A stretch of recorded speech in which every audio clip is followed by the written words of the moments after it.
Greetings, fellow Earthlings. This is Dave Smith coming to you with another episode of And Another Thing with Dave on Election Night 2020, Armageddon Eve. Hopefully not, but could be. Anyway, I wanted to do a little pre-election ramble and rant and talk about a few things. Our fabulous economy, best economy ever. But what I want to play to start off here is a clip from Status Coup, published on YouTube October 31st. And this is Chris Hedges on Biden versus Trump and the coming economic Hunger Games. Oh. And you've spoken a lot about the fact that presidential elections really aren't about anything of substance, but they're about personalities. It's interesting to me that Biden's main campaign can be boiled down to character is on the ballot, right, and a return to, corruption behind closed doors, basically. What are your thoughts? Because it's something he said during the last debate, which I didn't hear many people pick up. He said, healthcare is you have a human right to affordable healthcare. Right. You have a human right to affordable healthcare. A human right to affordable healthcare, right? So he's appealing to progressives and Democrats with, you have a human right, but then to affordable healthcare, he's bending over to the, insurance companies, the pharmaceutical companies, the HMOs, yada, yada, yada, right? So that is absolute professional political rhetoric, which is why you don't want somebody in political office for 30 years, right? You want to put an 8-year cap on that. So you want them to do political service, right? Like the military. You serve your country, right? And then you get the fuck out. You did your service, then you get out. Let the next person come in that's fresh and that isn't bought and paid for and corrupt as hell through and through. I mean, Biden, Pelosi, Trump. I mean, so first of all, Pelosi's not opposing Trump at all, right? Pelosi, it has what's called the power of the purse. Right? The Speaker of the House has what's called the power of the purse. Nothing gets paid for unless they sign off on it. So Pelosi signed off on $80 billion for the border wall, signed off on the border detention camps, on the immigration policy, signed off on increasing the military budget, which was already $746 billion. Russia was $51 billion, $56 billion. We're 746, so almost 700 billion more than Russia. And Nancy signed off on increasing it, 132 billion, not once, but every year in perpetuity. So in the next 10 years, just that is going to cost us $1 trillion. Just the expansion of the military. So this is obscene. I mean, we're getting to the point of, where Rome expanded its empire to the point where it caved. Like, we're getting to that point, really. $1 trillion increase in the next 10 years. We were already spending more than the next 12 countries combined on the military. So, like Ron Paul is a pretty conservative libertarian, and he says we could cut the military by half and not risk anything as far as safety goes, and he actually goes further to say that if we quit our wars of empire and conquest, then we would reduce the amount of enemies that we have, so we wouldn't need that military force. We wouldn't need those 1,000 military bases that we have abroad. But this also brings up another point, and sorry I'm rambling a little bit, but hey, this is what I do. That's why it's called And Another Thing with Dave, because I do that. I go from one thing to another thing. That is my William Shatner impersonation, as horrible as it may be. But so what? Another thing I want to talk about is entitlements. Entitlements. We can't afford it. How are we going to afford health care? You can't give people shit for free, right? Well, we're spending $132 billion more on the military next year than we're spending this year. So $132 billion. I've heard numbers, can't recall where I read this, but I've heard the number $2 billion a year would end world hunger. So if that's the fact, $2 billion would end world hunger, then how much would it cost to give everybody health care? $10 billion a year? Still a hell of a lot less than $132 billion, isn't it? Could probably even throw free education in there. I'm thinking we're probably only up to about $25 billion a year. Still got a lot of wiggle room if we take back that $132 billion military increase, right? Like, oh my God. Anyway, cheers. Driving me to drink. This is crazy. Anyway, so what I'm worried about here is violence in the streets. I hope we're not going to see it. You know, Trump actually said that if Biden wins, or if there's late votes that are counted, there might be violence. So he's almost inciting it. Anyway, let's get back to Christopher Hayes here on Status Coup. To me, obviously, we're not breaking news. Sorry, Chris Hedges. On Trump and the threat that Donald Trump poses, but are people being kind of gaslit that Joe Biden himself is not a threat? Completely. Look at Biden's record. I remember when Obama announced that he was running for president, Dennis Kucinich printed out and gave me Obama's 2-year voting record in the Senate, which was one corporate giveaway after another, which was a message to where the real centers of power in America lie. And Kucinich used this analogy. He said, when I was a kid, I used to go to baseball games in Cleveland, and ushers would go up and down and sell what they call the scorecard. He'd say, get the scorecard, get the scorecard. He said, here's the scorecard. Here's the only thing that matters. Why are the elites pumping so much money? This super PAC, which is largely funded by Wall Street and Silicon Valley, has pumped staggering amounts of money into the Biden campaign because they know that Biden has, throughout his entire political career, served the interests of the elites. And you're right. Remember, we got sold that garbage when George W. Bush ran, that he was a nice guy and the kind of guy you would want to have a beer with. All right, so I got to inject something here, but bear with me, people, because I got to find it first. It's how I roll. I'm just a little spontaneous, but I'm going to find us a wonderful clip of Biden selling himself to big donors. Bear with me 1 second here, people. Boom, here is the clip. Agree that your service in the Senate up to this point has not reflected any particular concern for the larger contributors. Well, the fortunate thing is I didn't have many larger contributors, and the only reason... See, I went to the big guys for the money. I was ready to prostitute myself in the manner in which I talk about it. But what happened was they said, come back when you're 40, son. And so I had to go out.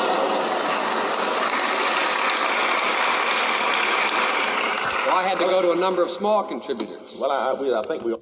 He had to go to a number of small contributors. He tried to prostitute himself. This is Biden talking openly and proudly about having to prostitute himself. This video is on YouTube. It is Joe Biden. I tried to prostitute myself to big donors. So there you go. And this is on Washington Free Bacon. Posted this. Thank you, Washington Free Bacon. I'm giving you a like. So there it is from Biden's own mouth.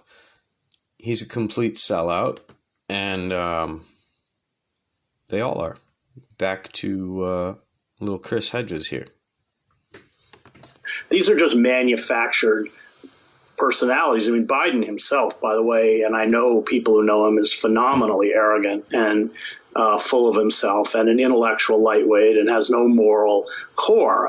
But you go back and look at the appalling record, which, of course, is not being discussed by the Democratic Party. This is the person who took down Anita Hill. I mean, they never talk about Biden supporting Supreme Court justices because, first of all, Biden was picked by Obama because basically it was.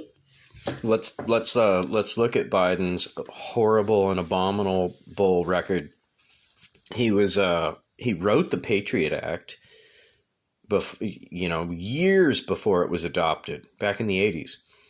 He wrote the 1994 crime bill, which led to the 3 strikes you're out, mandatory minimums for nonviolent drug sentences, started overflowing our federal prisons. And then that led to George Bush privatizing prisons. So then all of a sudden we had for-profit prisons, meaning you have an incentive to have a head in every bed.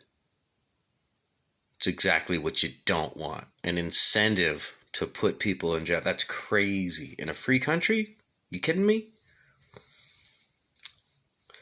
I mean, I believe it's a balance of the more you invest in education, the less you have to invest in law enforcement. I believe there's a true connection there. But, that's just an intuitive gut feeling. Anyway, let's go back to more of Chris Hedges on status coup on October 31st. As a Republican. He voted as a Republican. But this was the great champion of Clarence Thomas and Anton Scalia, 2 of the worst modern Supreme Court justices that have sat on the bench. So he rips apart Anita Hill, this courageous woman who takes on her abuser. He is one of the principal architects of the invasion of Iraq. He is a stalwart supporter of the apartheid state in Israel. He, along with the Democratic Party hierarchy, has engineered and supports the wholesale surveillance of the public by government intelligence agencies. He was behind, along with Clinton, the destruction of welfare. And under our old welfare system, 70% of the original recipients were children. So, inexcusable. Right? They dismantled the welfare system without creating a job training program, an apprenticeship program, a high school to trades program. They didn't replace it with a pull yourself up by your bootstraps program. They just did away with it. Anyway, thanks for tuning in. This is only part 1. I'm going to come back in a little bit with a little bit more. Peace out. This has been Dave.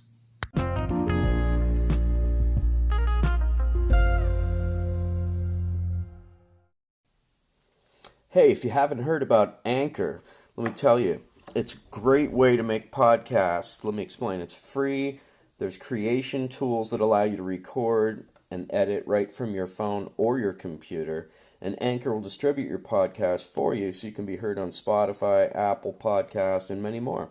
You can make money right from your podcast with no minimum listenership, and everything you need is right in one place. It's pretty cool. Go try Anchor. Download the free Anchor app or go to anchor.fm to get started. Okay. Greetings, fellow Earthlings. This is Dave Smith with another episode of And Another Thing with Dave. And we are having another conversation with Tony Schultz on the line. Tony, how you doing? Good, Dave. How are you? Well, I was about to say fantastic, but I don't know. I'm filled with anxiety, and I was talking to people at the bank today. Everybody's freaking out. It looks like everybody's stocking up on stuff, and like nobody wants to go outside tomorrow. Like everybody thinks the worst is going to happen. I sure hope that's not the case. Last thing we Like, need is, violence in a political situation here, Dave, because isn't that what's supposed to separate us from so many other countries is that we can change hands, the peaceful transfer of power? Without that, are we truly America without that? peaceful transfer of power. Thank you. And when asked point blank, Trump would not guarantee a peaceful transfer of power. He started sidestepping it, and it was kind of a suspect, just like when he was asked point blank about, will you denounce white supremacist groups and hate groups? And he said, yes. And he kind of, like, the funny thing about that was it's like Trump jumps on people all the time. He disparages groups, individuals, institutions all the time. But when it came to white supremacists, kind of lukewarm on his denunciation of them. Really was not able to, he was not very committed in denouncing them. Let's say that. Well, he refused to denounce them. He responded yes, and then his follow-up statement was, but somebody's got to stand up to Antifa, so stand back and stand by. He didn't say stand down. Stand down is what we were all looking for, right? Stand down, right? That's what we were looking for. What did we get? Stand by. Well, you go back to Charlottesville, Dave, and it was very fine people on both sides. And the next day he had to clarify that. And he went through his list. I denounced them. Did I get everybody? But it was this very much, you had to force it out of him. And even with that, it was just this kind of half-hearted denunciation of these groups when it just seems so like these are white supremacist groups, pal. Why can't we denounce them? These are people of quality. There should be no mincing of words. There should be no stutter, no pause. You should denounce them like a Nazi hate group. It seems really easy, Dave, and yet for him it just wasn't easy. And I just don't understand why, because it's like it can be kind of a wink, wink, nod, nod thing anyway. Like, are those people not going to support you? Those people are not going to vote for you? Come on. Yeah, the hook is already sunk there, right? Yeah, I just don't know why. I don't know why it made an issue, but one of the things that you and I talked about some years ago, Dave, and I was like, did I believe racism was over? Did I believe in institutional racism was still with us? And you and I had to have a back and forth about those things. And no, I totally don't believe either one of them are over. But I really did think that we weren't this bad with the situation. And Donald Trump has really brought that to the forefront. It's only gotten worse. We're worse than I thought. I'm strong about that. It's only gotten worse, right? It really has. I mean, when he comes down the escalator, Dave, and he says point blank, they're bringing crime, they're bringing drugs, they're rapists, and I suppose some of them are good people. I'm like, you can't get elected president now when you said that. That's an Archie Bunker statement. That's a scapegoating type of statement. There's just no other way around it. At best. I was wrong, Dave. I never thought that institutional racism was gone. I never thought that the country didn't have racism still. I never thought those things, but I really did think that we were not as bad as we seem to be. And that's not saying that all America is racist. America is not all racist, but even when you hear that kind of stuff, Dave, people will still vote for Donald Trump. He's not getting wiped out in this. I'm watching some of the returns right now, Dave, and he is behind Joe Biden right now. I think the last count was 192 for Biden, and you need 270. But Trump was over 100, and they still haven't counted Texas and Florida. and Georgia, which look like they're going to fall in his camp, and Florida's got 29 electoral votes. So you're talking electoral votes here. So those are they've already counted California, which has 55 electoral votes. They've already counted that for Joe Biden. That's the big Democratic prize. Yeah. So right now it's 192 to 114 in favor of Biden. So I feel strong about my vote for the Green Party. Yeah. Because I knew California was going to go blue. So the crucial thing is to get enough numbers up for the Green Party so that they're viable next election, right? Hopefully. So that they get federal funding. I hope that's the case, Dave, but we're not out of the woods here yet. And Donald Trump is not behind by very much when you consider that they haven't counted Florida and Texas yet. Well, and we saw how it went with Bush, Tommy, so we're not out of the woods, and it ain't over till it's over. Let's just say that. Yeah. Yogi Berra was right. If anybody was going to pull a quick one, George Bush got away with it. So why wouldn't Trump? Right? Yeah, well, if it comes down to it's a really close situation and it goes to the Supreme Court or something like that, Dave, well, the Republicans control that. Tie goes to Republicans. Let's put it that way. Tony, he's actually Trump. That is actually on tape stating that the reason he's appointing and rushing the appointment of Amy Coney Barrett is because he wants the Supreme Court to decide the election. Right. Yeah, he made that very clear. He said it on tape. It's not a secret, Dave. I mean, Tony, this is unbelievable. This is like, I'm going to steal the election and this person is going to help me do it. And guess what? He just got appointed. Yeah, that's unfortunately the way it goes, Dave. And how is it precedent for that? I mean, that's the scary part because it's actually not illegal. Well, yeah, it's not illegal, and George Bush set the precedent for it in what was it, 2000? So riddle me this: how does it make any sense? Oh, I don't know. I just lost my train of thought. But so the Electoral College is clearly an organization that is designed to circumvent the popular vote, right? Yes, it is. And put in place to benefit Southern slave states, right, when they didn't have the voting numbers, right?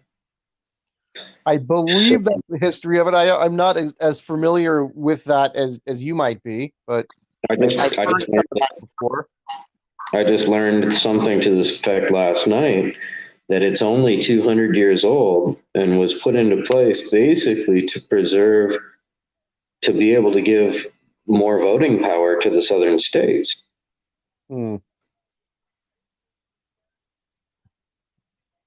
Well, as of right now, you want something strange right now. As far as the electoral college goes, Biden ahead right now. Popular vote, Trump ahead right now. Go figure that one. Wow, but it's early. It's still way early, Dave. In terms of a football game, to use a sports analogy, it's pretty much only halftime right now. There's still a long way to go. I was going to give the analogy that we haven't even reached halftime exactly. So still plenty of game left. It could be anybody's call. But what we're fearing, and what I'm just parroting from multiple sources, is that Trump might declare a victory prematurely if he's showing a premature lead. So luckily, there's no, way out in front premature lead. Yeah, I just hope that, Dave, because with all the shenanigans the Republicans have been trying to use, and Trump has been very open about not counting votes after tonight. So that is illegal, Dave. That is Which illegal. You can't do that. But it's apparently absolutely they're going to ridiculous. try something like that. It's absolutely ridiculous because it's been our standard practice to receive ballots 7 days after the election. Right? It's not when you receive the ballot, it's when your vote was cast. You have to cast your vote before the deadline. It's got nothing to do. It's got nothing to do with counting the ballots, right? Yeah, that was supposed to be right. As long as they're in before the end of today, when polls close today, then they get counted. You got to count them. If it might take a couple of days longer, who knows? I don't care how long it takes. And we talked about this before. We got till January 1st to count them, right? January 20th is Inauguration Day. Okay, thank you. So we got till January. Plenty of time. Plenty of time. Plenty of time. There's just no reason to rush. And the deadline is not the important thing. The correct outcome is the important thing. Right? You would think so, Dave, but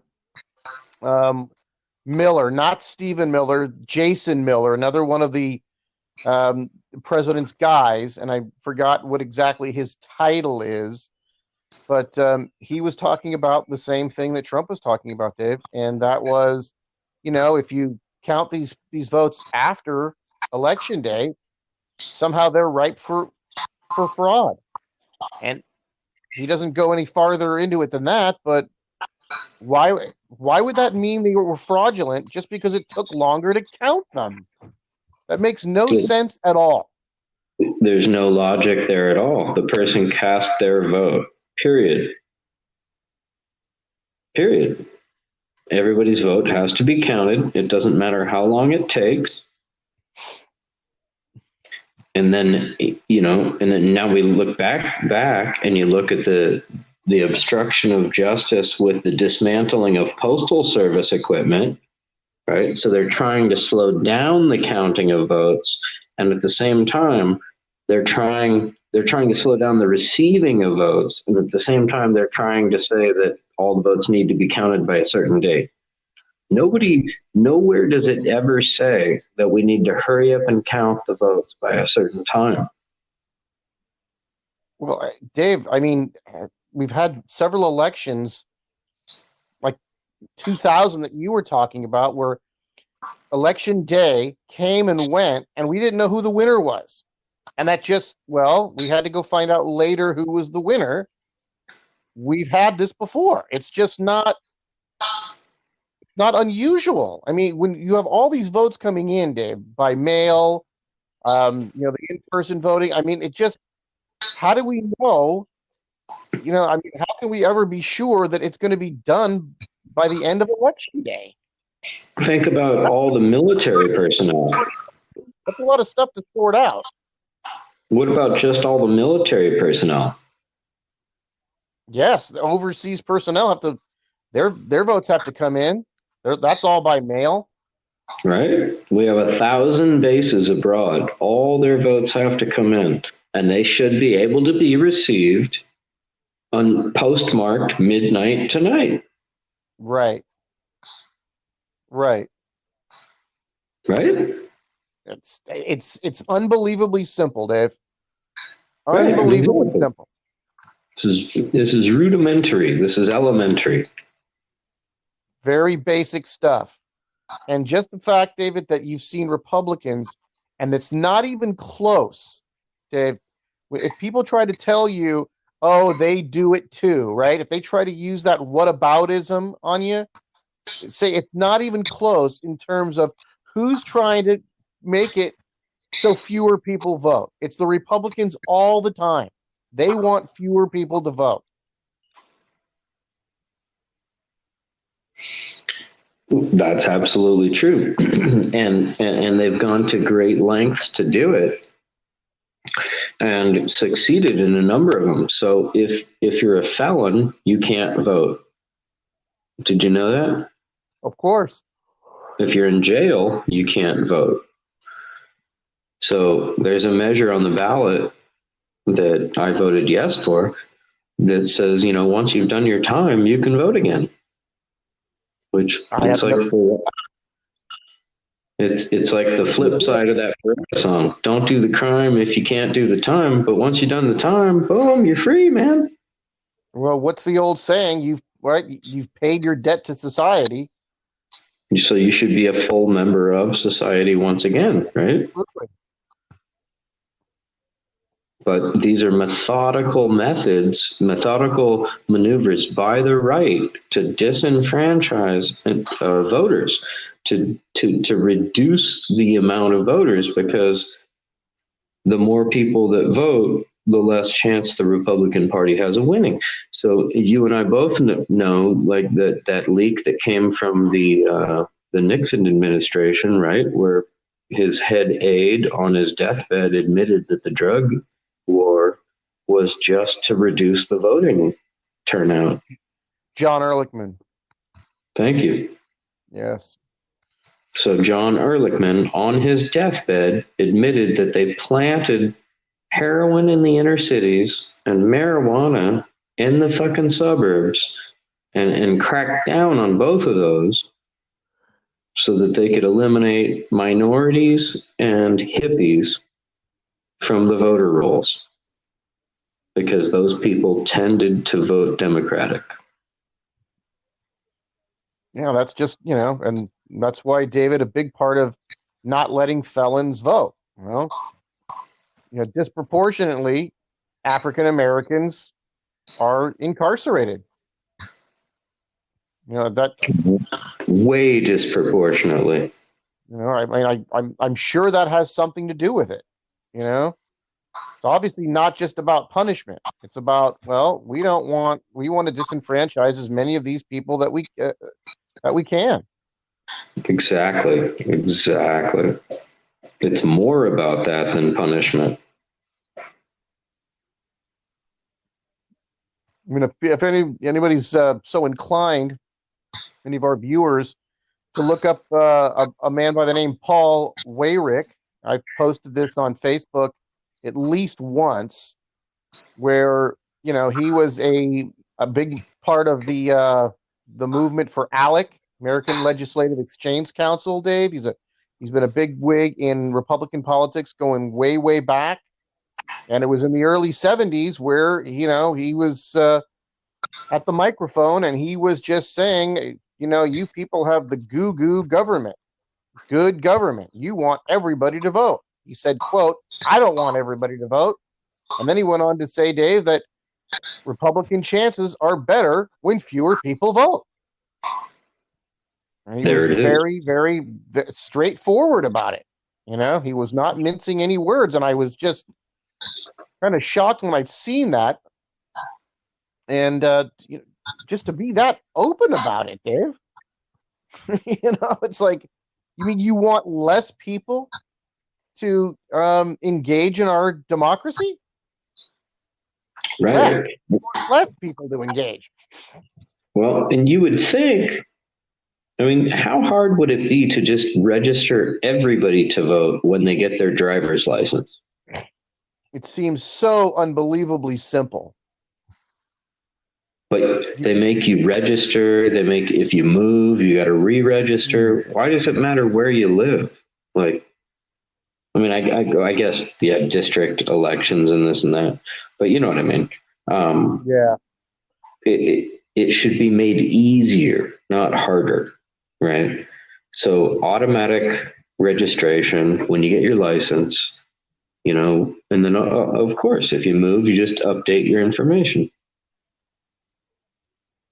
And voting doesn't seem like it's that hard. And voting should be always like it was right here under COVID. Like for every state, you should be able to register up till the day of the election and vote up till the day of the election. Right? Right? It seems pretty And simple. We want people to engage in this, and if, like right now, which is just, I just can't believe it, Dave, but Donald Trump leads the popular vote right now. I was just absolutely, after his administration has gone the way it's gone, with and even beyond COVID, but mostly with the virus, his handling of the pandemic, and yet the majority of people, at least so far, think he deserves another 4 years. I am shocked by that, Dave. I really am shocked by that. I would not have been shocked if he wins the electoral college and wins the presidency again. That wouldn't totally shock me. But that the majority of Americans, given all that we know about this man and his presidency and the state of our nation, would want 4 more years of this guy. I'm just well. Let's keep in mind that vote machines can be skewed, right? Like, so in the Bush election, Bush versus Gore, it was found that, I think, what was it, like 1 out of 4 votes was flipped from Gore to Bush because of machine tampering. Wow, that is sad. So, don't pay attention to the popular vote. And like we were saying before, the popular vote doesn't matter anyway. So, but just as a reference, just to make a point, right? That really, more of us want more of Donald Trump. What? Yeah, I don't believe that. I want a guy to move in my house who tried to burn the house down. What? Yeah, I don't believe that. I'm hoping people are smarter than that, but we won't know till tomorrow or 2 weeks from now, right? Yeah, we're not really sure. It's going to take a while.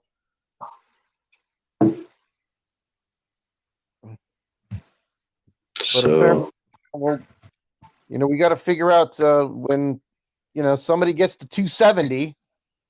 Make that official, and then after that, there's you can count all the votes, and that's great. But if somebody's been awarded 270 electoral votes, that will end it. Then we're done. Yeah. So fingers crossed. Yeah, fingers crossed, Dave. I got to tell you, I feel almost like I did last week watching the Dodgers in the World Series. I'm on pins and needles, buddy. Well, and let's just talk about the fact that Biden's no saint either, right? Because, we don't want to slip into fascism, but let's remind everybody that's listening, in case they don't know us, we're a couple middle-aged white dudes, we don't have a party affiliation. We're not in love with personality. We're looking at policies, and we're looking at what's best for the working class person. I would agree with that. That's what I'm after. Fair summary, right? Yeah. So based on that, I want you to listen to this clip I got here. Powering on. This is Chris Hedges. You and I both love him. And here he is on the Status Coup. Do you ever listen to them? Status Coup, spelled Coop, C-O-U-P. I'm very familiar with Chris Hedges, as you mentioned. Yeah, I'm very smart guy. Yeah, and so this is Chris Hedges on Biden versus Trump and the coming economic Hunger Games. So check out him, Chris Hedges on Biden right here. He is one of the principal architects of the invasion of Iraq. He is a stalwart supporter of the apartheid state in Israel.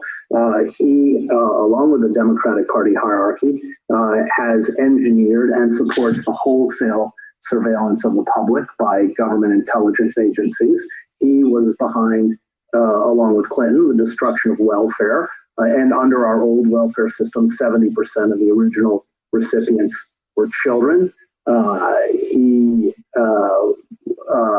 has called repeatedly for cuts to Social Security.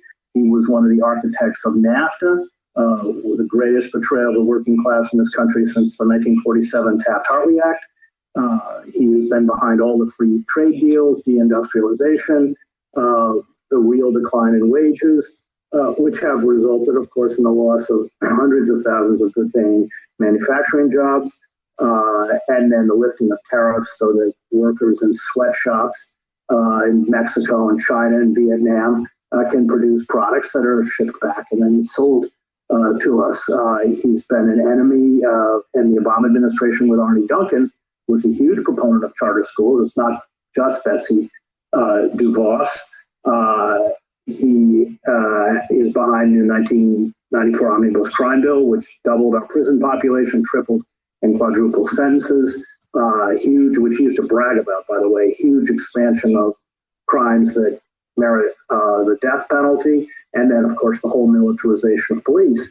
He has said he won't support the Green New Deal. He doesn't support immigration reform. He supports fracking.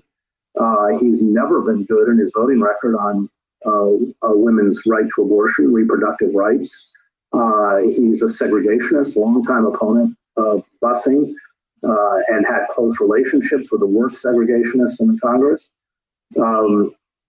Student debt, and then, of course, as you mentioned, the whole for-profit, and also deregulating the banking industry with Glass-Steagall, but then the whole for-profit health system, which is the reason our pandemic is we can't control, because we don't have a health system that's built to control. It's built to make money. It doesn't stockpile vaccines or protective gear or ventilators or anything else, because you don't make money in it.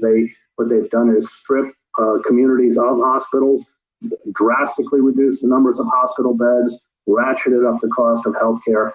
This is all Biden. And, Noam Chomsky, who has been very, very strong that there's no discussion here, you should vote for Biden. And he phrases it as the traditional leftist, apparatus has been. Election day is kind of a temporary thing. You just go push a button. But the real work is not in electoral politics, but activism and pushing people like Biden left. And you've heard this from progressive groups: fight against Trump, get rid of Trump, and then let's fight like hell to move Biden. From what I've seen, Biden has told you he's not going to move throughout this campaign. Is that realistic, that Biden could be moved through progressive action, the mass mobilization we've seen from young people, in the case of Black Lives Matter, but maybe? Yeah. So there's Chris Hedges just shredding Biden on his record, right? And it's not good. It's not pretty. But, not pretty at all. What he was talking about with Noam Chomsky, Dave, is kind of where I've been for a long time, and I think you would agree with this, that got to get rid of Trump. He's just proven not to be the guy. He's proved it over and over and over again. And then hopefully we can move Joe Biden to the left, to a more progressive outlook and more progressive policies. That's a hope, Dave. I'm hoping Biden wins. I'm hoping we can move him. That's a lot of hope. I'm hoping Biden wins, and I'm hoping that sets us up for a third party in 2024. Because I don't have any hope in a two-party system. If that is the case, Dave, I'm just hoping. Again, here I am with the hope that there's going to be another party to rival the Republican Party on the right. Because if you get a split vote like that on the left, the Republicans are just going to come right back in and take over. And I just feel like we always lose ground, Yeah. As bad as the Democrats are, and as much as we want them to be different, we're always worse under Republican leadership. The last several presidents, it's very clear where we've ended up when a Republican president leaves office. They always seem to take the ball a little further. It's true. And this is, the nation is totally collapsed. We are in a terrible state right now. David, we are in the worst situation that we've been in since, the Depression. I mean, this is in our lifetime. And yes, any of you Trump supporters that are out there listening to this, and are, giving me the finger, just be honest with yourselves. Yes, the pandemic came and hurt things when things did look like they were better, but a lot of things weren't that great to begin with. And the pandemic, absolutely just took us off a cliff. And nobody's going to blame Donald Trump for the pandemic. But Dave, his response to the pandemic and his, the way he's continued to behave during this pandemic, that is his responsibility. Well, and it almost seems like a willful ignorance in order to infect more people. And I've been saying this to you for a while, that I think the goal the entire time was to infect as many people as possible so you can declare a national emergency. God, that just sounds so out there to me. But the way he's acted, it's hard to see it another way. I just what is your point, President Trump? What is your point?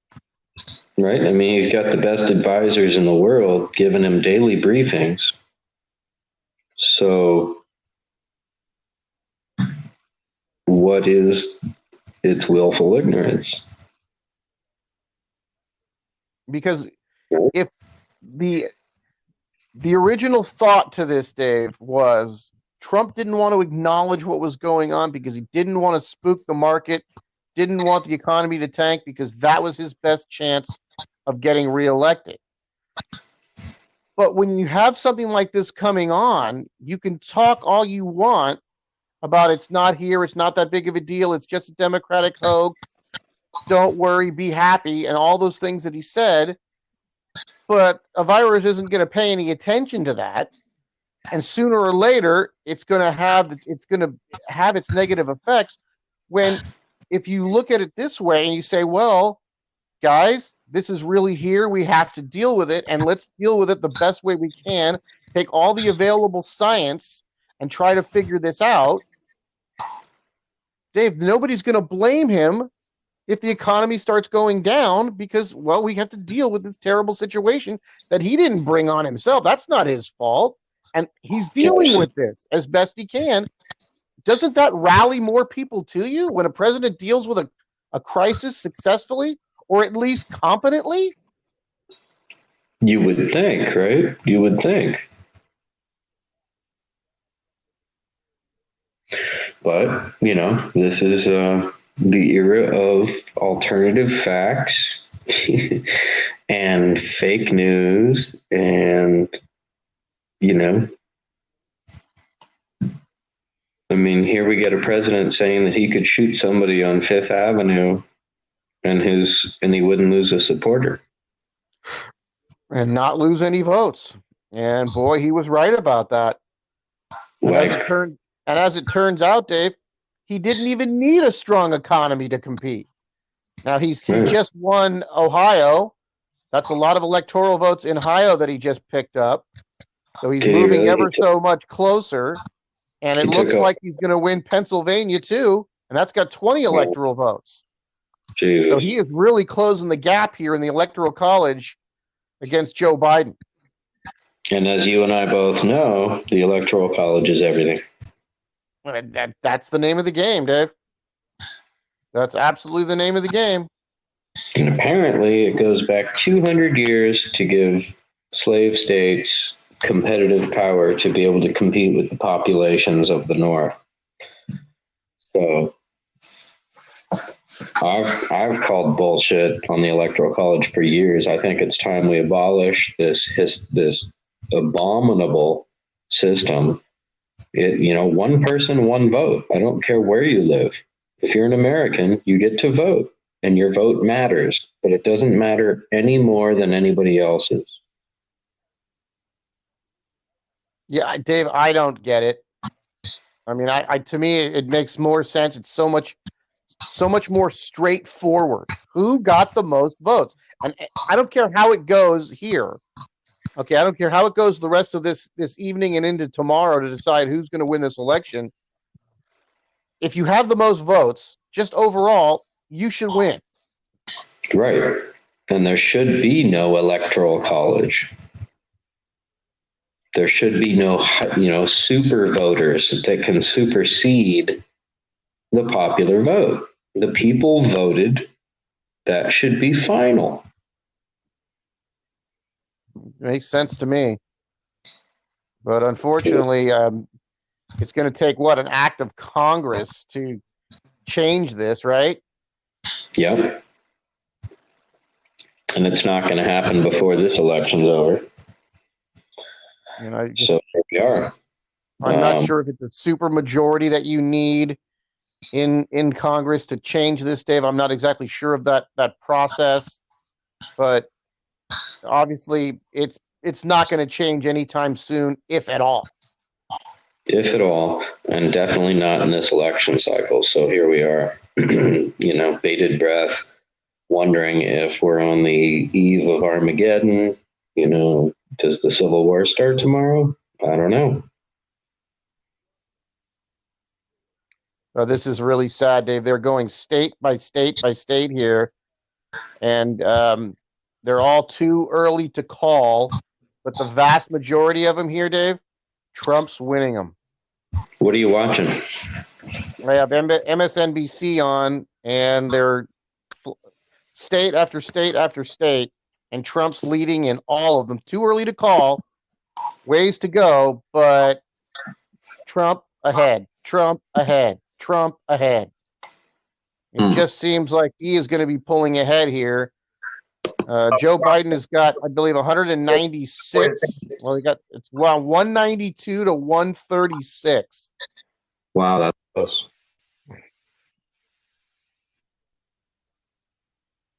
With Texas, Florida, Georgia, the Carolinas still have not gone into anybody's column, but Trump is leading. Wow. And now they're bringing on James Carville has just come on, and he was on last night. Big Democratic guy, and he was saying how Trump was going to get trounced. Yeah, that's what projections are, right, Dave? That's all they are. It's like we're watching, David. It's like we're watching pregame sports shows, right? That's absolutely. They're giving us their predictions, and it just, you know what, guys? Let's just play the game. That's a fantastic analogy. It makes for interesting conversation, Dave. You want to get to know who's who, what's what. I'm all for it. I totally understand it. But in the end, that's why they play the game. Exactly. And nobody's going to know what the result is until the game has been played. Thank you. Wait, Cheese? Yep. There you are. I thought you went out there for a minute. No. So, it's crazy. I mean, people can talk till they're blue in the face, and a lot of people get paid to do that. So they're going to do that, right? Mm-hmm. But do you want to listen to a little bit more Chris Hedges here? Sure. All right, let's listen to a little more clip here, and then we'll comment. There's chances for other mobilizations. Do you see that as kind of a false hope? Yeah. Biden, they used to call him Senator Credit Card because he was the senator from Delaware, and throughout his career did the bidding of the MBNA, which is the largest independent credit card company in the country, which, by the way, also employed his son Hunter. We know what Biden's record is. I mean, all this PR stuff and Uncle Joe and empathy, and we're just being completely gaslit. But the problem with the left is that every 4 years it proves it stands for nothing. Either you stand with we should have walked out on the Democratic Party with NAFTA, and we didn't. And that has shredded the credibility of the left because we surrender. to the Democratic Party, which in Europe, the Democratic Party would be considered a far-right party. And that's the problem. Nobody wants to step out. Nobody wants to confront the corporate duopoly. And let's be clear, on all of the major issues, there's no difference between the Republicans and the Democrats. What they fight over are ethical or societal issues, which are not unimportant, GBLTQ rights and a woman's right to control her own body. All of that stuff is important, but those aren't really political issues. On the major political issues, whether it's war, free trade, austerity, wholesale surveillance, there's no daylight between them. And now we have no time left, given the ecocide that is looming and the potential for billions of lives to not only be disrupted, but ultimately lost. And I want to hear your take on that, Tony. I want to hear you comment on two things. One, and I love how Chris Hedges is so eloquent. There's no daylight between them. Right? What a beautiful way to say that. But I'd like to hear you comment on that, on there being no daylight between the parties on the majority of the substantive issues. If you take the wedge issues aside. And then I'd also like to hear you comment on the fact that, neither party's talking about slowing down emissions. And here we're facing, they said we have 12 years before we're into runaway climate change. So what do you got on that? Well, I think it goes back to so many things that we have talked about for a long time, Dave, where the corporate Democratic side, the standard Democrats against the Republicans, there's just not that much difference. The difference really lies in the progressive wing of the Democratic Party. They're the ones that understand climate change is very serious and willing to move on it. They're the ones that understand that income and power inequality are a very important policy, a very important subject in our country, and has to be addressed because, like he just said, I mean, Joe Biden, credit card companies. Well, Joe Biden's in bed with the credit card companies. Well, that's exactly the thing that we don't want. I mean, if you're a progressive, Dave, you go, no, you guys, you can't charge those kind of numbers. You can't charge that much interest, right? You can't do those kinds of things. What's her name? Katie Porter, Dave, the representative from California. She's been in front of she's been on Senate House committees and things like this, talking about this very same thing. And she has these corporate bigwigs in front of her and asking them tough questions, Dave. Those are the kind of things that your Hillary Clinton, Barack Obama, Joe Biden don't really do. That's just not what they're about. And even though I like them more than I like Donald Trump and most Republicans, again, as Christopher Hitchens said, there's not a whole lot of difference between that. I think there's some, Dave. Like I said, I certainly prefer that. But again, Dave, I'm hoping that Joe Biden wins, and I'm hoping we can shift him to more progressive policies. Yeah. And what about the environmental aspect? Well, the environmental aspect, Dave, is that progressives actually recognize that, and at least Democrats acknowledge science for that. Republicans it just doesn't matter. I mean, Donald Trump had his own he had his own group do a survey, Dave. Help me out with this, Dave. Investigation. I'm forgetting the word here. There's a word I'm looking for here, but they were looking into this. They came back to him and said, "Well, actually, no, this is real. It's really happened." And he just said, "Nah, I don't believe it." He commissioned a study. There you go. He commissioned a study to do an environmental situation. They came back and said, "Yeah, this is bad," and he just said, "Nope, don't believe it." Yeah. Well, because Republicans, Dave, science doesn't matter. Well, but it's on the record. but it's not even that science doesn't matter. It's just that they're lying through their teeth because they're so freaking sold out to greed. Because Exxon and Shell both published papers in the 70s. Their own research. They published papers saying that their extraction was causing irreversible climate change, and that it was probably going to reach a point where it was really an issue.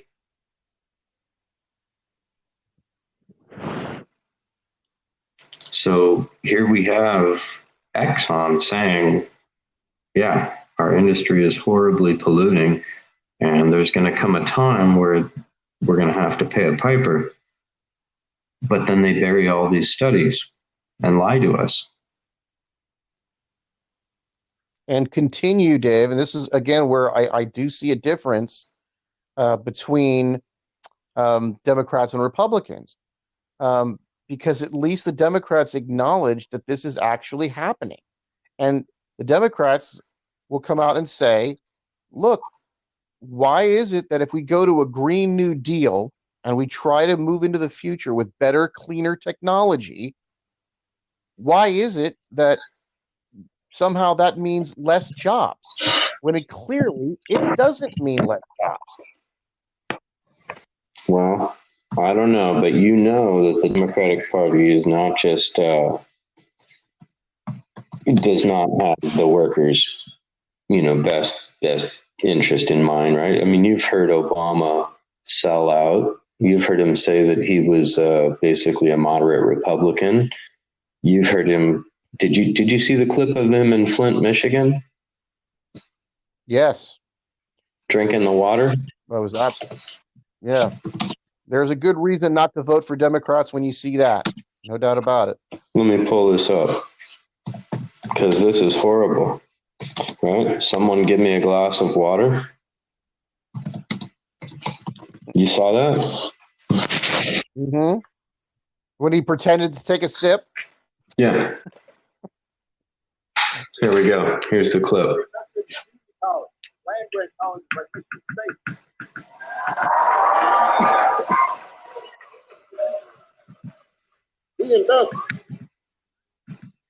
Maximum volume. Get some water. Come on up there. Give us one.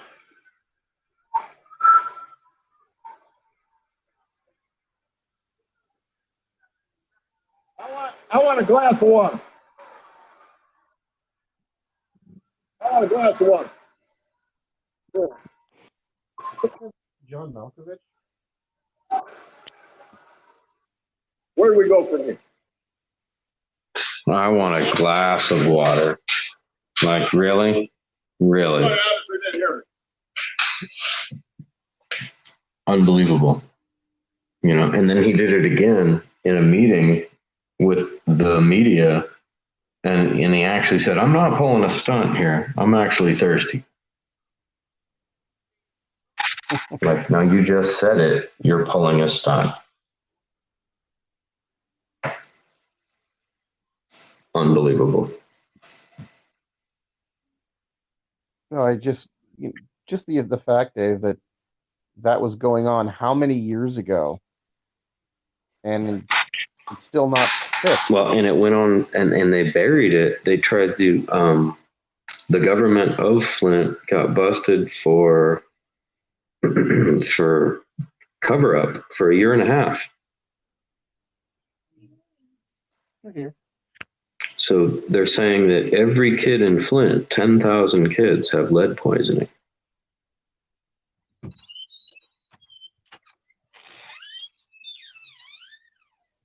So that's phenomenal, right? It just seems like something that, I don't know, dude, with some good infrastructure, that's fixed. I don't understand why we can't deal with the situation. And Obama did this stunt where he went to Flint and he drank the tap water. Instead, they were hoping he was going to come and grant it a federal emergency zone so it would get federal funding. They would replace all the pipes, but nope. Still hasn't been fixed. And I don't know why we can't seem to get an answer on as to why. Like, what is the point of not fixing it? What is the point of not fixing it? How can we give $4 billion of aid to Israel when we're not fixing a water supply in our own city? Right? Yeah, and when it comes to America First, Dave, those are the kind of America First things that I agree with.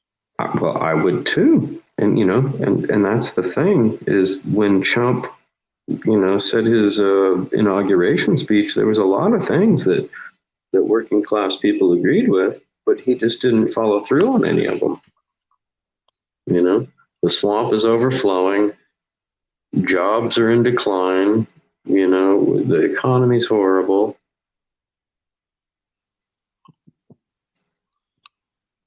Make America great again. Yeah. Wow. Exactly. I don't understand how. I'm just hoping we don't fall into I'm hoping we don't wake up to a civil war tomorrow, Tony.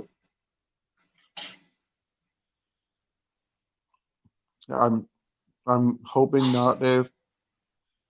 I'm not good at making predictions, but however it goes, let's absolutely prove fraud or suppression or I don't even want to hear about it, Dave.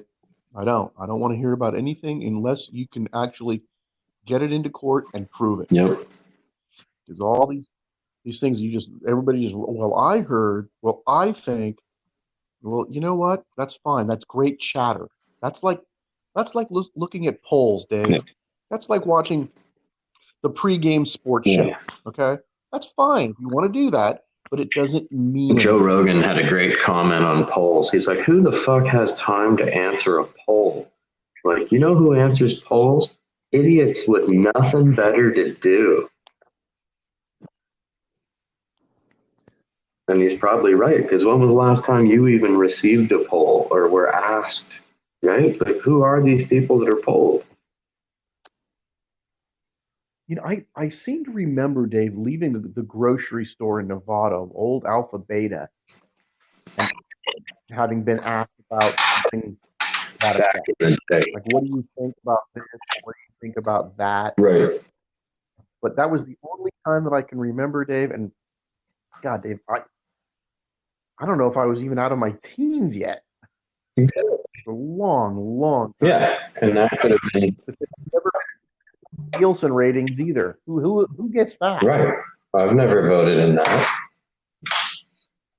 And you would think with smart TVs now they just know, right? Well, I mean, Dave, if they can do it with your computer, they know what you're watching. Why couldn't they do it with your television? Oh, it's the same thing.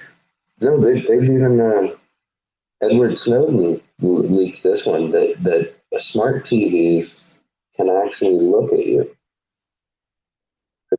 You can be spied on from your own TV. God, that is. Isn't that crazy? They could just log on like, okay, so I'm working for the NSA. I'm tracking down Tony Schultz because, he's a whatever, international, man of mystery. And so I'm trying to gain all the factoids I can. If I can somehow lock into your computer, and they can do that, then I can control your computer. I can turn on the camera, and same thing with your TV and your phone. So your phone can be recording you. So we might be recorded right now. Like we're recording for AnchorFM.com. And I suggest you try the Anchor FM app as well. It's a fantastic way to record your podcast. You can do it on the fly with effects, add music. But I'm sure we're being recorded by the FBI as well.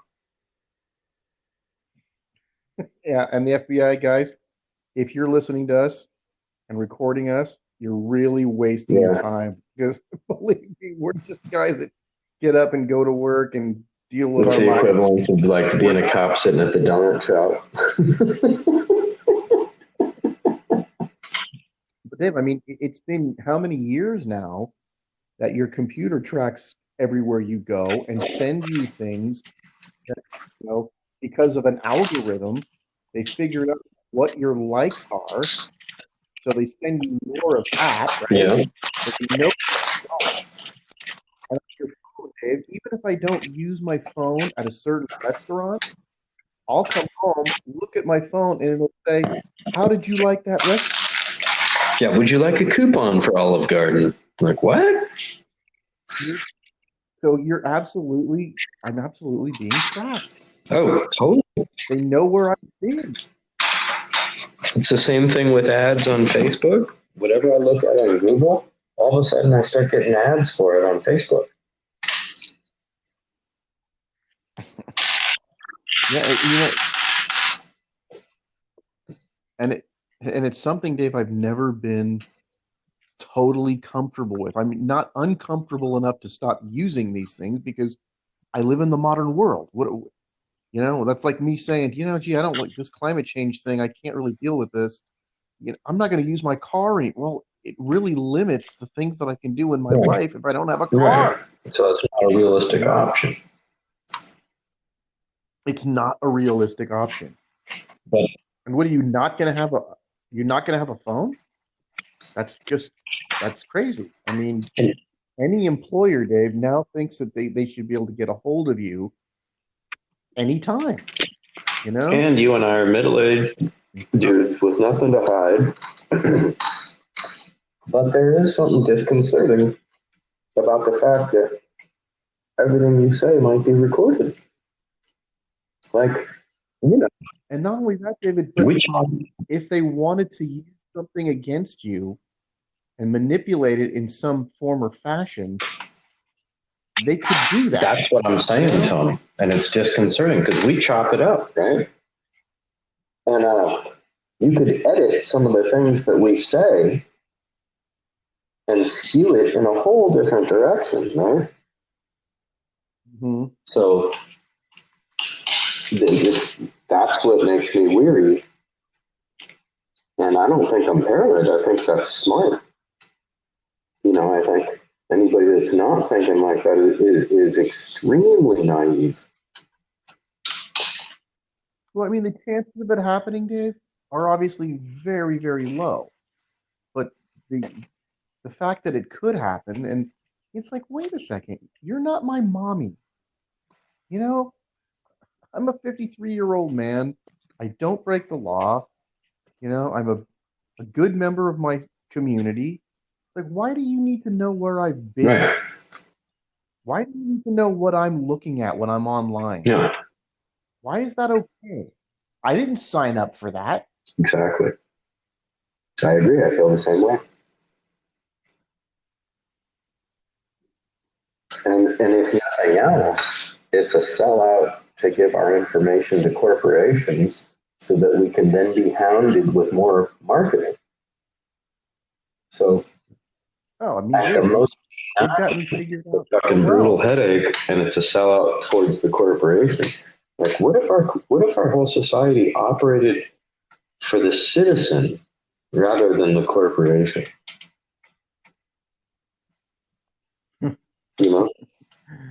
What if that would be, right? You'd have free education, you'd have free health care, you'd be able to pursue a job that you love because, well, your community would want you to be happy and a more successful individual. Instead, we're stuck in this place where we're trying to remove people from voting rolls. We're trying to make it easier to throw people in jail. One of the things on the ballot, Tony, for me, I don't know if it was for you, I forget if it was a county measure or a state measure, was to increase what is currently a misdemeanor to a felony in a few specific crimes. And I'm like, oh, hell no. Are you kidding? Why would you do that?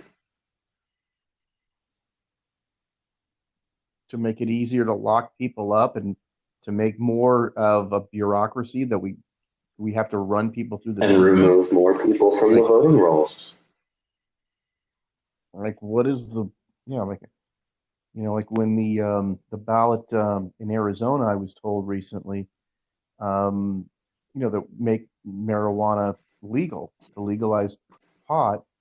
And I'm just thinking to myself, aren't we pretty much at that state, Dave, in this place and time now where it's like, do we really care if adults are using this? Yeah. Like, do we really want to lock people up for this? Do we really want to like run them through the legal system and all that time and cost that goes with that? Is that really necessary? And for what? Right? Even my friend Jason, Dave, the person that you and I both know, for many, many years, he was in law enforcement, and he used to be the hardcore, no gray area, crime's a crime, and if you did it, you should lock you up and throw away the key. Even years later, he finally said, yeah, I don't really care if people smoke pot. Who cares? This shouldn't be something that the law enforcement should be dealing with. Exactly. And because any experienced law enforcement person knows that the people that are smoking pot, I'm not talking about people moving tons of it, because there's a value there and they're traffickers. But your user, they're not going to go hurt anybody. They're not a threat to anybody. It's just absolutely ridiculous. It's totally ridiculous. Alcohol does way more harm to society, to people in general, health-wise, psychologically, physically, but it's on every corner. Yeah, literally. Every corner. Yeah. And that's not hyperbole. Yeah, it literally is. Neighborhoods even. Every commercial corner, it's there. Right there. Every restaurant, it's there. Every corner store, convenience store, gas station store, grocery store. Everywhere you go, there's friendly good old American alcohol waving at you, right?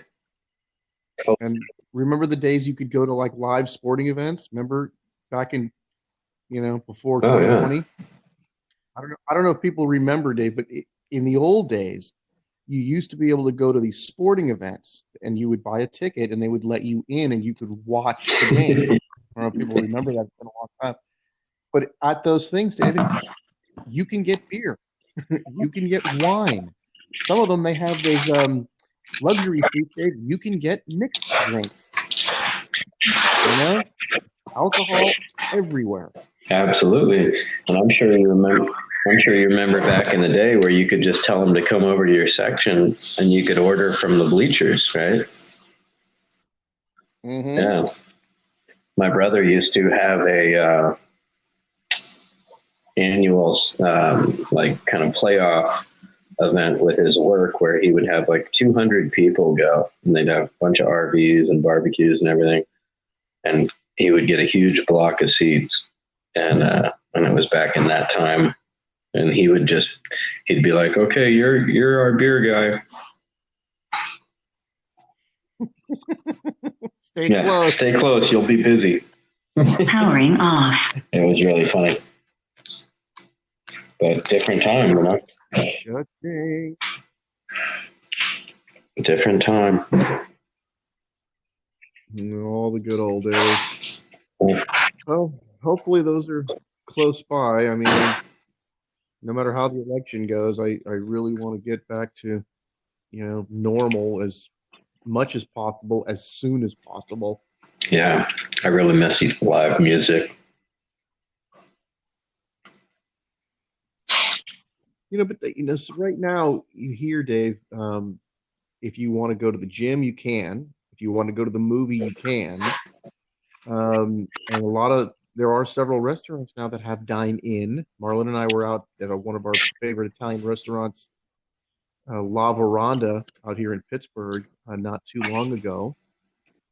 And they all have, they're limiting capacity, it's a limit to how many number of people they'll allow in, which is, the obvious thing, makes sense. But, at least it's not, this complete shutdown thing. And when people continue to talk about that, everything's a shutdown and da da da. I don't know what planet they're living on, Dave. I don't know. Maybe their situation, their area is different, but here in Pittsburgh, California, Dave, it's getting back to normal. Yeah, one of my own friends in down in Pacifica keeps posting stuff about we need to open up, but then he's posting pictures of himself at like 14 different restaurants. It's like, I think everything's open, buddy. Yeah. Well, it's like the gym, Dave. You can go into the gym now. When the guys at the front desk and they see that, oh well, hold on, you guys are gonna have to wait a little bit. We need a couple more people to leave. We have too many people right now, or we're at capacity right now. So it's not like in the old days where if you went, David, at Monday or Tuesday at 5 o'clock in the evening, the place is wall to wall, right? Okay, that's the way it was. Well, now it's don't go there at those times because they can't let nearly that many people in there, and they're going to ask you to wait. You're going to have to wait outside like you're trying to get into, the grocery store, right? How they've been line doing it up. So, and Dave, isn't that part of, being good patriotic Americans? We have bad situations we have to deal with, and we have to make sacrifices. And that's the only sacrifice they're asking us to make. Why are so many people whining about it? Pretty minor to me, right? It really is. I mean, I don't know. It's not like we shut down. There's in the beginning, Dave, as it turned out, we probably should have had a total shutdown earlier. Should have. But there's all these Scots and Karens out there, Darrens and Karens, I guess, that are like, I refuse to wear a mask. I'm a free person. And baby, like, dude, shut up. Like, you can do whatever you want in your house. You want to come in my store? Put on a mask. It's easy. Simple, right? Incredibly simple to me, David. Yeah. Incredibly simple. Seems non-issue. There's another reason why when I look at Trump and the way he's handled this pandemic and the way he's politicized wearing masks and social distancing and all these kind of things, that's just another huge reason, Dave, why I just can't see the 4 more years of his presidency, because he's presented with this situation, Dave, and he acted, and because of the way he's acting, so many of his followers follow suit, Dave, right? Like, somehow this is a question of our freedom. I just, that is just so overused to me. It's like my freedom. Somehow I'm taking away your freedom. I'm oppressing you by making you wear a mask during a pandemic. You know what that reminds me of? Airborne disease. Reminds me of a smoker's freedom to blow smoke in your face. Right? You're encroaching on my freedom. Like, what about my fucking freedom to just breathe? God, Dave, I've dealt with those a few times where I think I said to somebody, "Do you mind not smoking?" And I'm like, is it okay that I don't want to breathe your smoke? And they said to me, like, well, what about my right to smoke? Like, what about my privileges? And I'm like, yes, but my privilege to not breathe your smoke, I'm not doing anything. You don't have, what do you have to breathe my air? Exactly. I'm not encroaching on you in any way. Exactly. You're the one who's encroaching on me. You're the one who's involved in the act itself.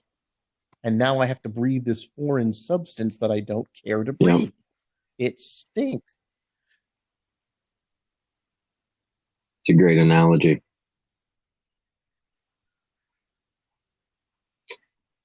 Yeah, I just think, Dave, somehow we've allowed the right to sort of steal the idea of what being a patriot and what freedom is, Dave. and they've really taken off and run Well, with and I that. think it's really hijacked, kind of like the term conspiracy theorist, right? Because conspiracy theorist, if you break it down, it's just somebody who thinks a lot and is questioning things. That's a good thing. But it's been hijacked, like the term patriot. So now, some jerk off like Anacleto can think they're a patriot when in reality they're like kind of a hot-headed gun nut.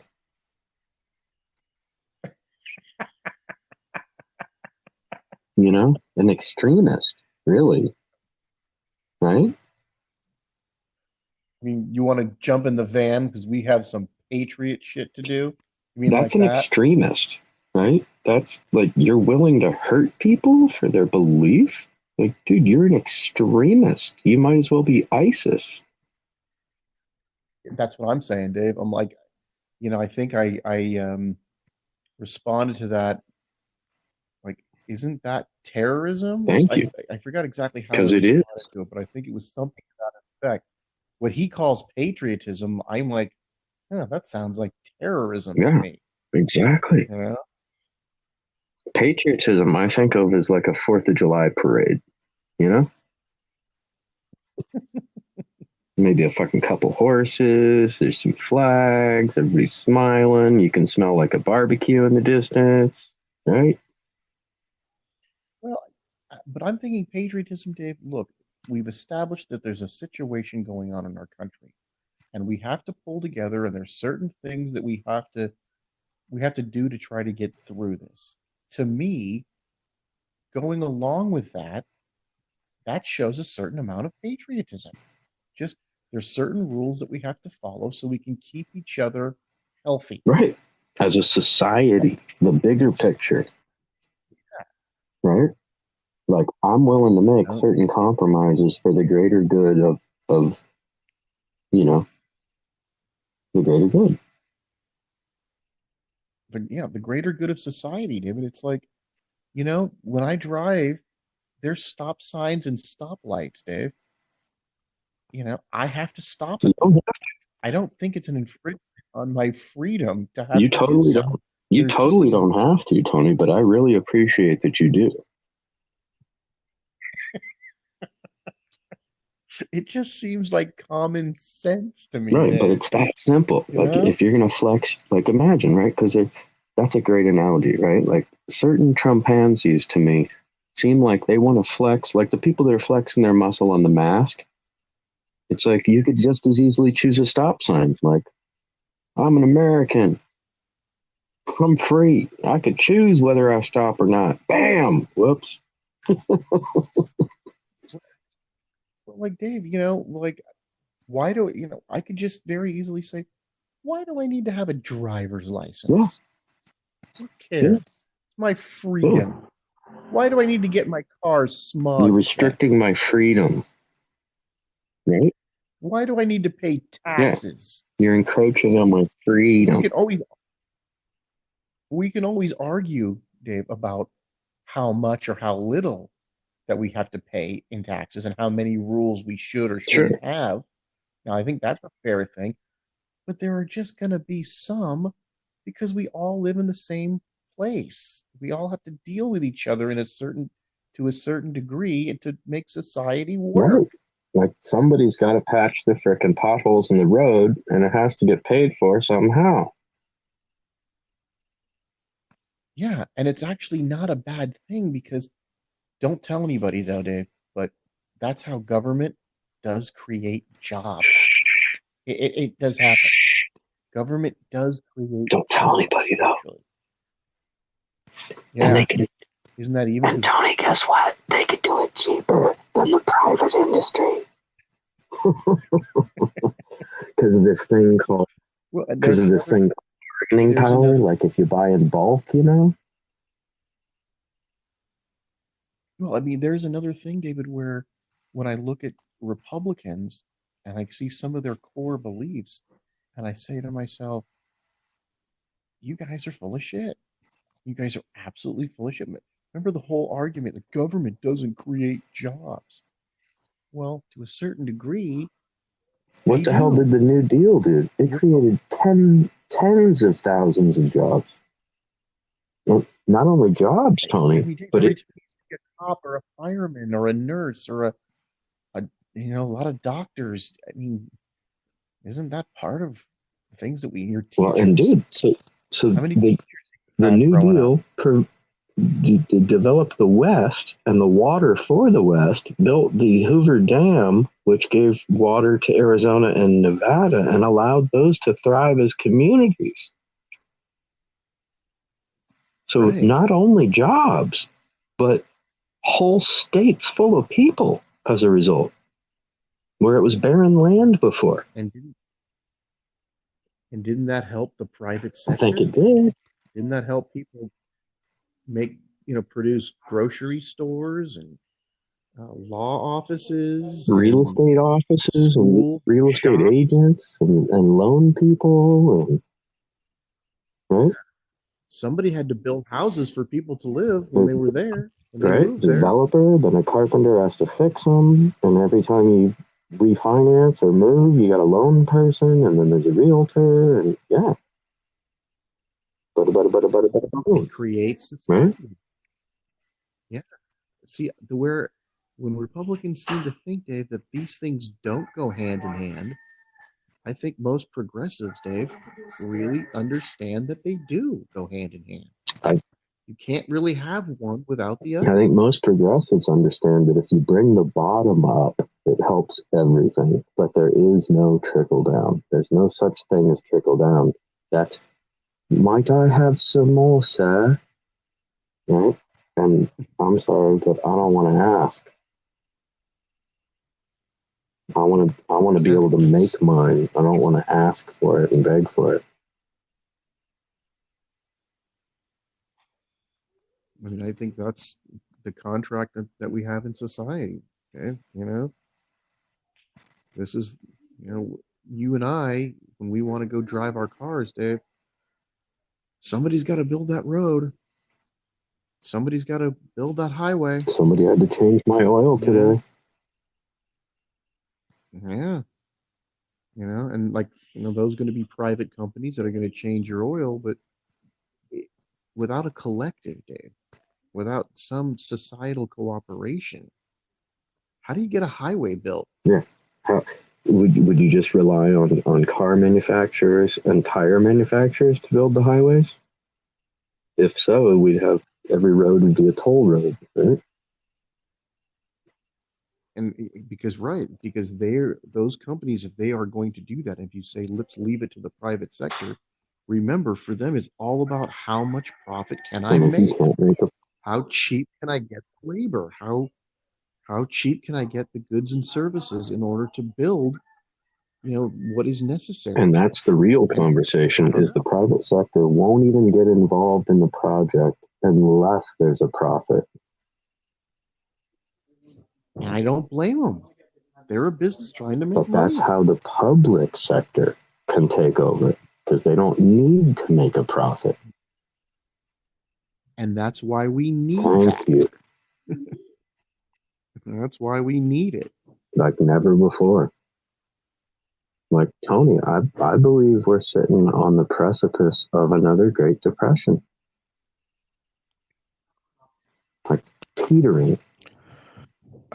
My God, I sure hope not. But, Dave? Yeah. Dave? Loud and clear, buddy. Yeah, you went away there for a minute. Yeah, I mean, I see that we're now $32 trillion in debt. We've got this pandemic that we can't quite get through. We're in some serious trouble here, and I'm just hoping it's not going to get worse. You know what I just read last night is China has circumvented the U.S. for production of cell phone and computer chips. So they're not going to rely on Silicon Valley anymore. They're creating their own Silicon Valley. So And have we been exporting a lot to them? For everything, for iPhones, for every phone and computer, we've been exporting to them for the technology. Wow, and they don't They need us don't need us anymore. anymore. That is going to be a huge Instead of hit just being the market cheap share. labor center, now they're going to be the technology center. So there goes Silicon Valley's going to crash because there's no way they can compete. They're going to have to like totally downsize, huh? But I think it's just going to be Silicon Valley's just going to turn into a ghost town. Or those people will move to China. Oh my Who God. knows? But Well, it just seems, David, that you can't carry this much debt without having interest rates at some point just jump up. I and mean, whenever they do, it just can't we're be forever. screwed if they do.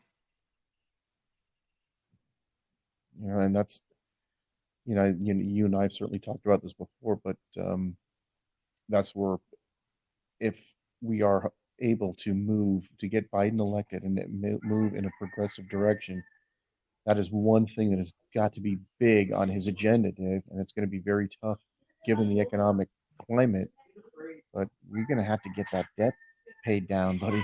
That deficit. We got to work on the deficit day one. Yeah. You know, we got to get this thing under control because if you're just you can as a an individual, you can think of how bad it can be if you're carrying too much debt. And then you multiply that times 10 million and then you're close. Yeah. But imagine if China called in the debt that we owe to them, we would be bankrupt. Yeah. Right? Oh my God. It's so freaking scary. So how can you operate like that and totally in the red? You can't. It's a ticking time bomb, right? At some point, your creditors can't loan you any more money, Dave. Or if they do, it's going to be the interest rate's going to have to be a lot higher. You just don't see how you can continuously incur debt without getting at some point realizing here's where we're going to get it paid off. And it's like a lot of bad things about Obama, but the $1.4 trillion deficit, he had it down to 500 billion. He started with 1.4, he had it down to 500. And you and I have talked many times about the Clinton situation. Hardly a perfect president, hardly a perfect person, but in this regard, he did really well. He the deficit was balanced. First surplus in 100 years. We had a $77 million surplus. First thing George Bush did when he got into office was to give everybody a $300 rebate check. So he eliminated that surplus first thing in office. Yeah, and how ridiculous was that when even though the deficit, we had a surplus, we were taking in more than we were spending on a yearly basis, but we still had a national debt. It wasn't like the debt was all wiped out. It was just the deficit was in the right direction and the debt was being paid down. And wow. And yet, Dave, again, with these damn Republicans, drive me crazy. Most people in the country, Dave, still think Republicans are better on the economy than the Democrats. I just don't get that. Yeah, well, remember when debt and deficit spending? Remember when that was better a bad on the thing? economy for who? Oh yeah, that's right. Right. That's when the Democrat was in power. That's when it was a bad thing. Well, better for Republicans are better for the economy, for the ruling class. Right? Because when the economy tanks, the people in the know make money on the market going down. Right? Well, we're not going to solve it all tonight, Dave, but I'm going to have to get going here. I think it's been a good conversation. But I really did enjoy the I think we beat this horse pretty well. Love you, Tony, and let's hope there's no fire in the streets tomorrow. Yeah. Good night and Good good luck. night and good luck, and keep fighting.